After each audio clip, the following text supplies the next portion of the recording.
Yo.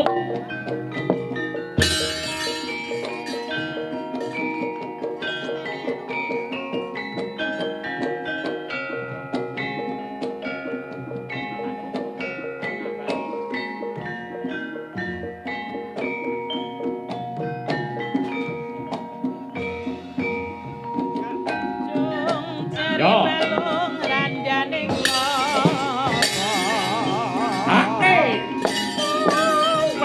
Mirip karo Semarang. Oh. Oh. Garing kok ngomongnya apik.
Selamat malam Mas Garing.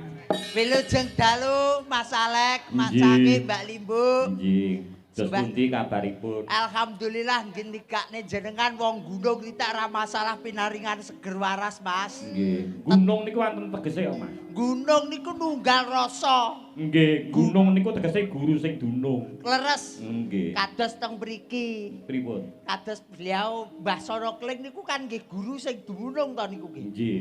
Aku ki ora wis ping pira nggih wis ora kekitung Mas kula keteng mriki teng Tunggur niku nggih. Teng mriki wis ora kena diitung. Walah mboten kena diitung. Nggih. Karek bengi iki ki mbuh ki oleh hasil apa ora ki aku. Mas aku kok seniman kok merembug hasil iki lho sing penting netepi marang karyane. Wong jane kula ki nggih netepi marang karyane kula karyane kula piyambak niku nggih kula tetepi niku Mas nggih. Ning nggih sejatine kula nggih teng mriki nggih golek dhuwit Mas. Nggih. Piye to? Nggih, nggo golek dhuwit kula teng mriki wau.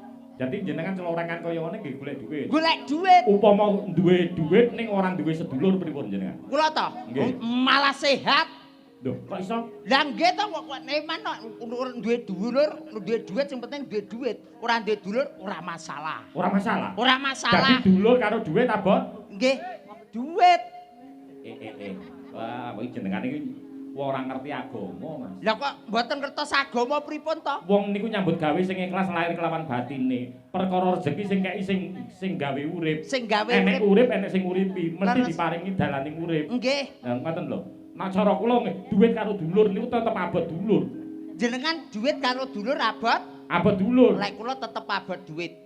Lek jenengan abot dulur, bar wayangan ngeten iki jenengan abot dulur apa abot dhuwit? Yo abot dulur, Mas. Dulur sing kuwahi dhuwit. Ngono lho, Mas.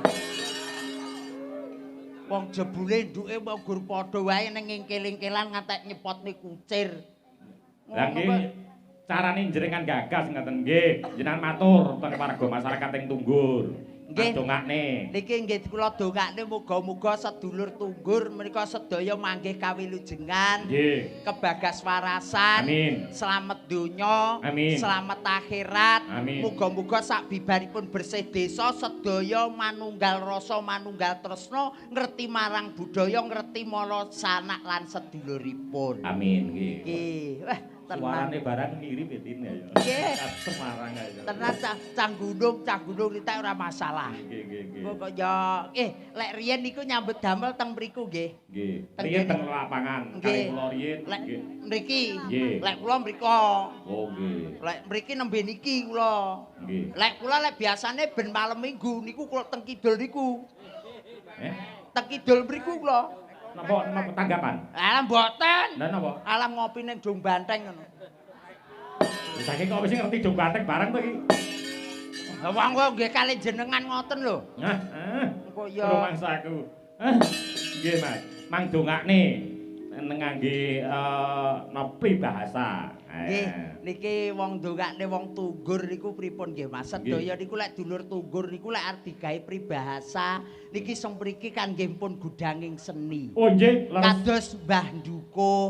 Nggih. Wonten Mbah Pupus. Mbah Pupus, Nggih. Dung Panji. Dung Panji. Niku mengke pun sedaya niku pun gudanging Mbah seni. Tapen. Mbah Tapen. Nggih. Niki kok ketoke Mbah Diren. Mbah Diren. Nah, Niki ketoke niki sing wayangan kok nembe mriki niku lintune napa dereng napa pripun nggih? dereng no Mas, dereng. Tenang apa piye? Suro biasane suro. Nggih mugi-mugi nggih sedaya dulur lembean pokoke sak kelurahan kabeh padha wayangan dewi-dewi. Amin. Kaya biyen saurunge pandemi pokoke gruduk neng Diren. Nggih. Gruduk neng Dukuh. Nggih. Gruduk neng Dung Panji. Nggih. Gruduk tenggene Tunggur. Nggih. Bengi iki ketoke kok mak kritik.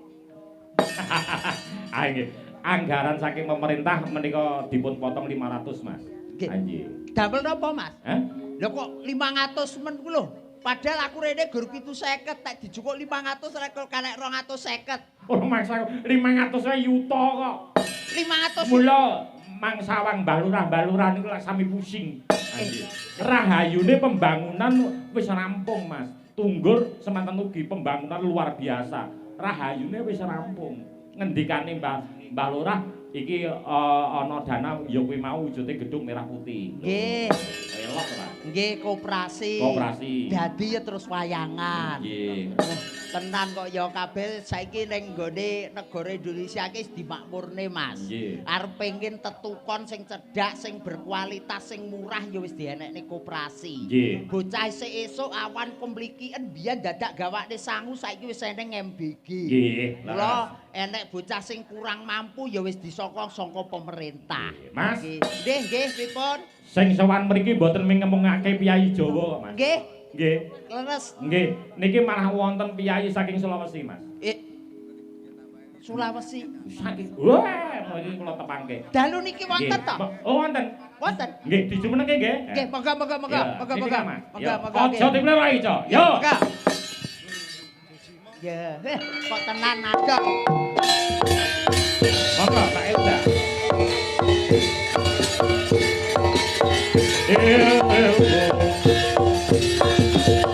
En Wilujeng, Sugeng Dalu, Mak Cangik, Mbak Yulimbuk, Dalang Alek. Iki jane basa ngendi? Dalang kok Alek, Thomas. Alek. Nah iya, dalang tuh biasanya apa? Belakangnya tuh oh gitu, Sugi, Narto Sabdo, Kuwi kan ya- Anom Suroto, Mantep Sudarsono. Dalang kok Alek. Sudebyo. Oh, no burine. Enek. Oh iya, kaya zaman saiki gitu loh dalang. Alek iki aneh artine kok, Mbak. Apa tuh? Angeluri luhuring kabudayan. Eke apa? Angeluri luhur endang kabudayan. Luhur endahing kabudayan. Iya. Eke Kabudayan. kabudayan kok Oh, K. K. Oh, berarti dudu Ono. X toh. Bukan, Oh, bukan iya, X, bukan Esther. Oh, bukan X ya. Bukan. Aleknya ALK. Iya. Alek. Oh iya, ya wis wangun nek wong telu ngene. Alek. Alek. L. L. Elisa kue dul. Dul. Lah kok dul? Lah kok iso Lah dul? ya kan ini biasanya kalau trio kayak gitu. L Dul. dul. Maya Istianti ki. Kok apal men pas aku kok ya ditepung ning dhisik, Dok. Derek tepang, gulon derek langkung, derek gulon nuwun. Derek tepang. Derek tepang. Tepangnya didugang. Dugang itu apa? Dugang itu tepangnya ngene lho, ngene lho. Kuwi jenenge tepang. Itu jejak. Jejak, betul, jejak. Lek jejake anu Gareng Purwodadi ke jejak jenenge. Jajak. Oh iya. Reda wis pokoke di ngapunten niki kula sowan kaping pinkul kalih. Alah, Ping Ping pindho. 2. Ping Sing dua. rumiyin kan ning SD itu tuh. Iya, Nek. sebelah betul. kono. Yo lopongan itu loh. Iya. Lapangan. Boso Lopongan. Jawanya apa sih? Alun-alun, bukan? Hah? Lapangan tuh boso Jawanya apa? Lapangan tuh alun. Ya lapangan. Ya. Oh yo lapangan. Yo Kon- kudu lapangan. Apa? Siti Wiyar. Siti Wiyar ya apa? Ngati-ngati Mas? loh, kalau S3 loh ini. Siti itu. Siti lemah. Oh ya lemah itu Siti. Wiyar ki ombo. Jenenge lemah sing ombo kuwi jenenge alun-alun. Oh ya, alun-alun itu Siti. Wiyar. Oh, Siti Wiyar. Niki Siti Wiyar juga sini. Nggih, Siti Wiyar. Kene yo Siti Wiyar. Oh, nek corone apa yang Bu Yasmin kecil? ini kan termasuk Siti. Iya. Bude juga Siti namanya. Iya itu. Niki Siti toh. Nah. Wo, lek niki Siti sing bahaya kok niki. Kok bahaya ngapa, Mas? Sing iso gawe lindu ki ya Siti ki. Kok iso gawe lindu? Lho gara-gara nek pacitan obah ki ya Siti ki obah ki bengi. Oh, dadi ki ojo nganti obah ya. Ora, Berarti. lek obah ki ku abruk kok. Ya. Iki Nggih, sowan Mbak bari. Elisa iki cerdas loh, Neng. Nggih, Cerdas. Hati iya. Nggih. Kalau hewan kaki 4 kaya dening wedhus, wedhus itu beranak atau bertelur, Mbak? Yo mana? Mana? Ya, kalau wedus kan menyusui mamalia. Beranak. Beranak. Ya. Yen to banyak Banyak itu unggas kan? Ya. Bertelur. bertelur. Bertelur itu kalau goyangnya cuma sekali, tapi kalau goyangnya 3 kali itu akan beranak. Nggak percaya? Enggak, Nggak percaya. Ini ki banyak hitungannya cuma 1, coba tangannya gini 1. banyak satu. Ya, mikir di sekeleng ya. Coba. Nggih. Terus dipegang tangan kanan, dipegang tangan kanan. Coba Iki dipegang. sulapan iki. Ya, enggak, pegang tangan kanan. Cacat yo. Oh. Gerakan 3 kali. Coba. 3 kali. Nah, Tuh 2, 3. ya beranak apa enggak? Apa Ben. apa yang 2, ini 3. bisa beranak? Coba gini. Tuh Gerakan. Tuh 2, 3 udah. Udah kira Eh. Jawa. Apa? kowe kurung wayahe. Apa itu? Sik to, sik to. Ya. Parek Iki pripun? kok iso beranak Satu. ki piye? Ah. 1, 1. 2, 3. Malah beranak apa ora ngono? Iki to. Heeh. Ya delok-delok to. Tekok titin ya. Malah beranak enggak tin. Kayak gini. Mbak Tati niki piye? Iki kok marai beranak ki aku rong tau Jadi beranak. lagi lek. Apa aku iso tanpa bojo ngene gimana manake we?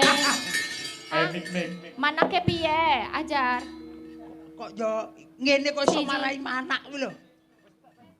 Kok ngene kok iso marai manak ki kok yo nggo Iki dhewe. ki rumus apa to Pak Dalang? Eh? Kok ngene marake manak ki? Ya tak kono titin kae.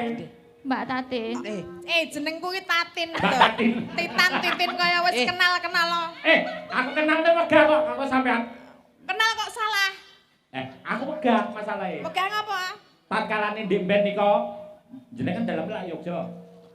Nggih to? Yo jane ngendi jala? Jenengan aja panggih kali kula.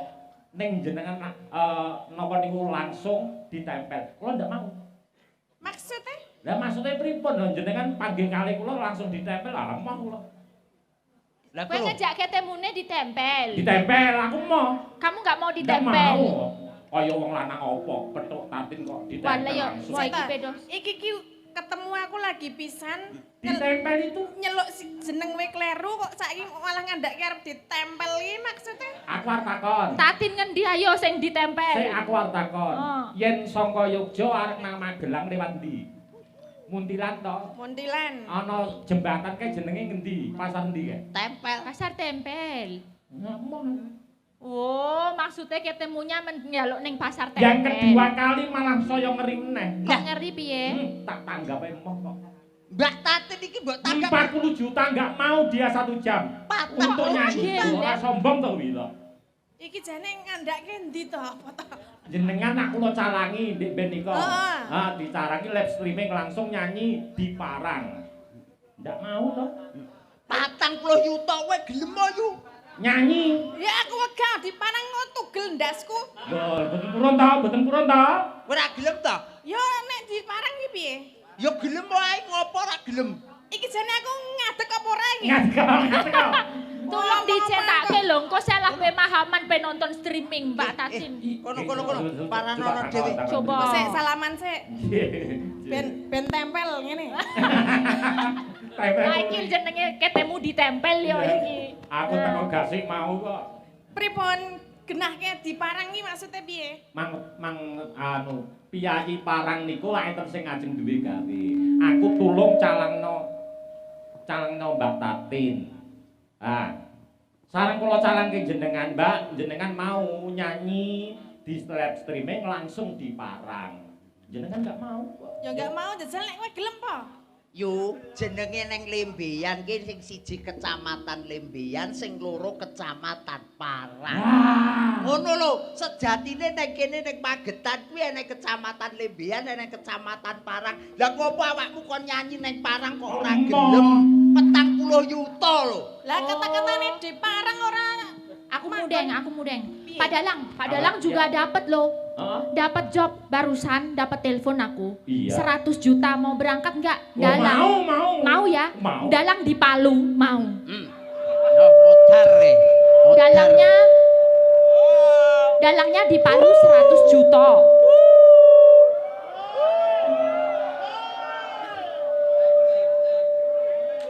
Estung. Sabar enggak? nyamuk. Ya ini ki nyamuke metu. Pun mengeten manawa sampe. Lah ya kuwi nek urusan di Parang, di Palu ya Oh, kaya ngono. Ora ngono, ya ora jelas kok mau ngerti-ngerti. Kene ya ora gelem to nek misale arep ditangkap 100 juta tapi di Palu wegah padahal di Palu tuh di mana tahu enggak? Lah ya meso lho, Sa. Ngerti ra di Palu, ngerti ra nggone? Ora ditok-tok. Lah piye? Di Sulawesi Tengah jenenge di Palu, Dalang di Palu, ora kok ditok-tok gitu ora. Yo konsepnya padha wae yo. Oh, kuwi mau ya padha wae karo kene Parang karo Lembeyan kuwi Lah mau. iya. Oh, ya ngopo Parang kowe mau ra gelem lho? Ngene wae cah loro iki sok ben ditangkap awake dhewe. Ning ndi? Kok nyanyi nang gentong. Gentong. Gila. Gendong mah kok Gila. Awakmu gelem apa ora? Piye? Cah loro ditangkap 60 yuta kon nyanyi nang gendong. Gelem apa ora? sedeng apa ora? Ya Pertanyaan sepiro gendonge? Engko nek wong pertanyaane televisi gendongnya sepiro aku? Mbok yo takon penonton sik audiens ditakoni. Gentongnya Desa cilik. gentong enten mboten ngono. cilik kok gede gendonge. Kok nek ora sedeng, ning lumayan Oh lho desa bisa. gentong. Ya iki. Lumayan daripada kowe wayangan nang biak. Hah? Di biak ono gelem po? Ya aja. Wayangan kok dibiyek. Ngopo? Ya gelem apa ngopo? Dibiyakin luar negeri. Iya ya aja. Di biak iki daerah ngendi le, Sa? Kalimantan. Papua. Papua kuwi ning biyak ngono kuwi. Ya wis pokoke iki karo sene Perkenalan matur dulu, Mbak, sembah perkenalan. nuwun. Nggih. Anggenipun saged gelar pertunjukan wayang dalu menika. Saiki arang-arang lho Mas Gareng semakin Nggih. kesini nek iso Ya. awet, iso gelem nanggap wayang, iso tetep budaya kuwi wis poin banget. Apa Ya. meneh Mbah Lurah sono keling. Wah, Oh, panjenengan iki aku ya bingung. Kok iso bingung? Sono beling, sono keling. Sono kali kok sono beling. Lah beling tenan panjenengane lak beling ngono. Sono keling. Lah yo. Sono keling sudah 3 periode, Sa. 3 kali lho kaya masyarakat saking percayane, saking remen, saking sayange karo Mbak Lurah lho. Masyarakat. Ya, masyarakat lho, saking tresnane karo Mbah Lurah. Wong kok yo iso duwe babon ni loro barang lho. Ngerti ngono lah ya aku daftar sing nomor 3 to. Nggih. Masa kowe arep daftar? Lah aku yo ora payu-payu sih prene kok. Awakmu ki ditanggap ping pindho ngono Lah wae iya. kok wis ngerti lek Mbah Lurah Lah yo wis apa lagu wis plek ngene wis ngene. karo Mbah Nggih. Keling. Lah kandhane Mbah Keling ini saking gininya kan yang beliaunya sahabate akeh. Sedaya lurah-lurah sak kecamatan. Iya. Kecamatan.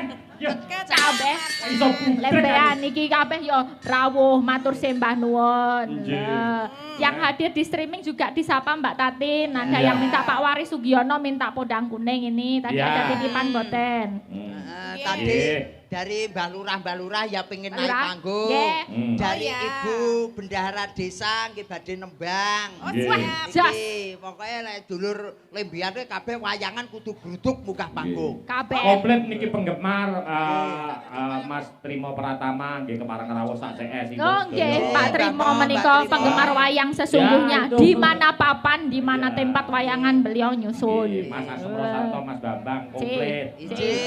Saking Ngawi, saking Bojonegoro komplit sami rawuh. Nah, Nggih. nggih. Wah, elok sanget. Ugi Nggih. Mbah Nika Guru. panyuwunipun apa?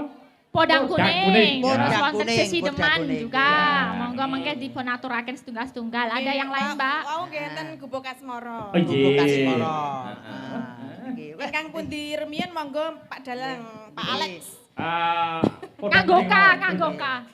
Wis tak kira iki ngono lho, Sa. Apa? Nek jenenge Alex iki kebayanganku iki wonge putih. Ganteng. Putih dhuwur Wah. ganteng ngono. Seko ngendi ngono lho, saka Eropa. Iki asline putih. Nang Lho, mbok bareng iki ki daleme kan Ngawi to.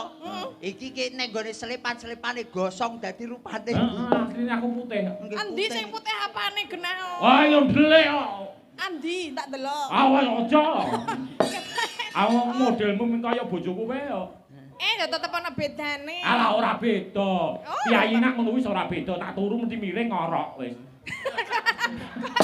Kaya ngono. Ya mbok nek jenenge turu ki ra Ra ngerti ya. Perkara ngorok apa ora ki sing ngerti sing jejere. Oh iya. Oh, dadi berarti jenengan ra tau turu to? Wah, aku nak turu nang gurine bojoku ora betah kok. Lah kok apa? Miring ngorok ngentut pisan. Wah. Ki ngono gawe daster kuning wis klomoh. Ya biyen katon apa saiki katon Nah, apa? ya lek ngoyak-oyak Golek kepiye. sia-sia karo wong wedok, wong lanang iki nek ra ana wong wedok ya cotho. Wi. Kok iso? Ya jajal arep Arek.